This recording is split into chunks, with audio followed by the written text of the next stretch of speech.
I'm back.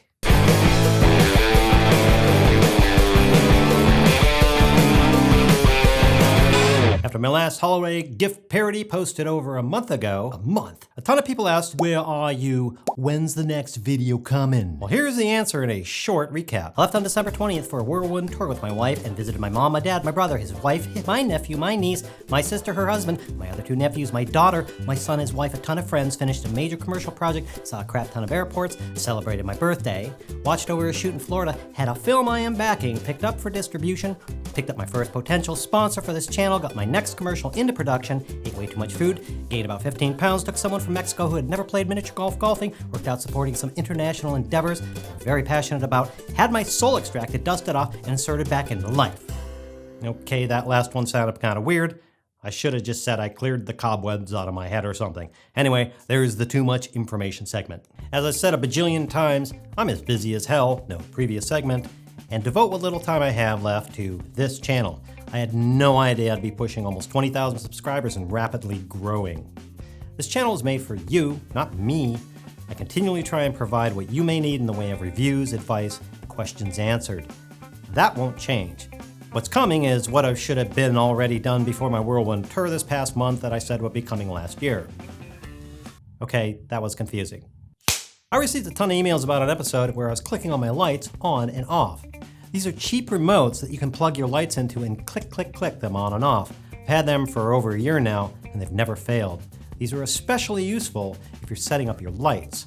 You can see the effect of each light and how they interact with each other. Key light, fill light, hair light. I've included a link in the description below. Aren't there enough of these videos already? No. I figured all the problems with green screen that everyone runs into will be creating what I call the one-click green screen process video. That's just a working title. In other words, you shoot the footage, you add a keyer, click, and you're practically done with a legit composite. I've done that, but I need to script and shoot it. I also have a new DIY episode, and that bill will cost you around $80, take about 15 minutes to do with a screwdriver, will save you about $1,000 to $2,000. Most of that is shot. As I mentioned, I'm working on the details of a sponsor, and no, it's not a gear sponsor. I'm mostly interested as I'm curious. How does this work on YouTube? Not because I need the money, which, to be honest, is not much. For any other sponsors, email me if you're interested in sponsoring a Basic Filmmaker episode. I'll do more product reviews, but here's a message to you and the manufacturers who wish me to do these. I have a steadfast rule. I only review products I would use myself or my real work would find valuable to the subscribers on this channel. I don't do bad reviews ever. I may point out features I think could be added or made better, but you won't see a bad review of a product or manufacturer on this channel that says, sucks, don't get it.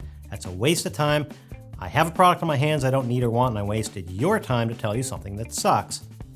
And that's the long version of saying, well, I don't review crap. You may also notice you'll rarely get a response from me when asked to critique your work.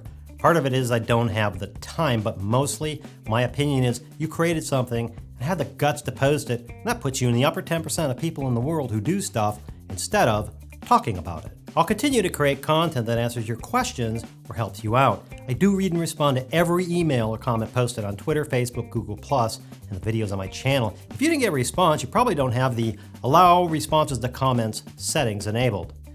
Which brings up another point. This whole social media thing, for example, as a general rule, I don't follow people who follow me on Twitter, I don't friend people on Facebook, I don't add people to circles on my Google+ page, and I don't subscribe to channels that subscribe to me. Please don't take any offense. That's not because I'm not interested. I am, and I do go to look at other pages and tweets and channels quite a bit. I get an email every time someone subscribes. If they have videos, I generally go look at their channel to see what level of filmmaking they're at, which is how sometimes I come up with new episodes. I also periodically review my subscribers' channels and check out how they're doing. The reason I work that way is I don't have the time to manage that volume of traffic. I can't handle 60,000 tweets and posts, which would result in me spending what little time I have on that instead of making content for this channel. If you have something important to ask or tell me, leave a comment on a video or email me. I always read and respond. And here's something I don't understand, and maybe you can help me out. When someone likes or favorites or retweets something of mine, is it proper to respond and thank them for doing so? My thinking is most of these people have a butt ton of tweets hitting them already and don't need even more traffic hitting them.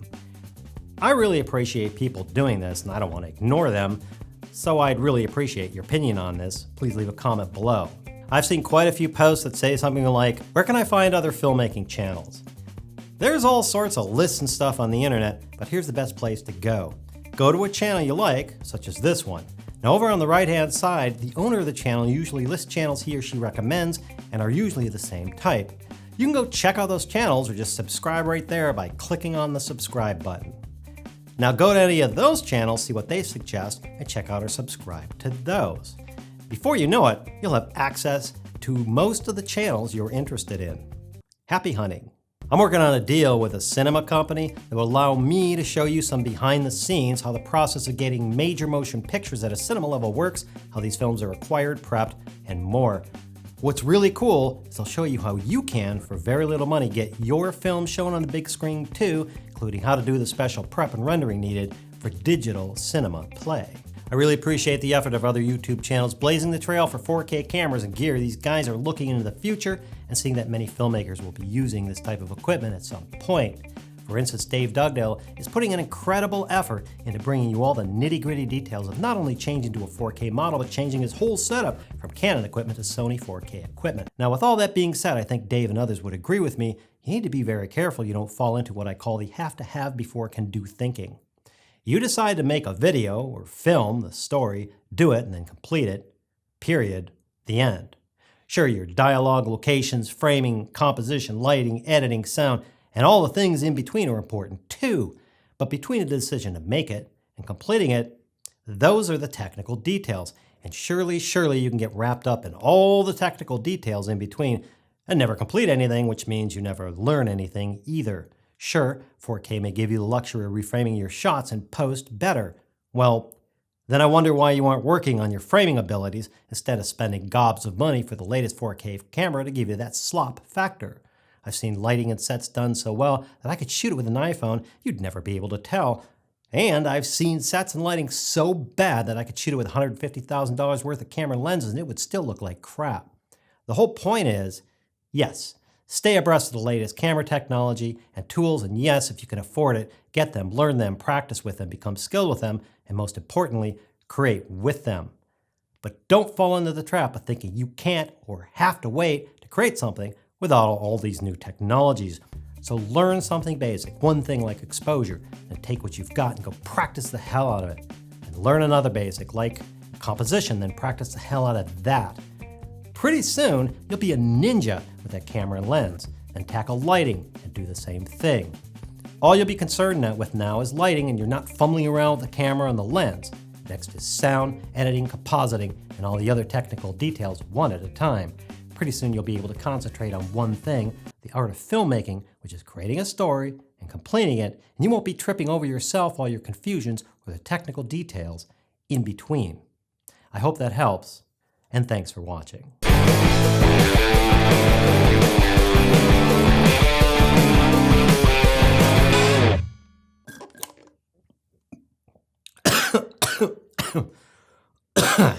Note, lungs do not like coffee.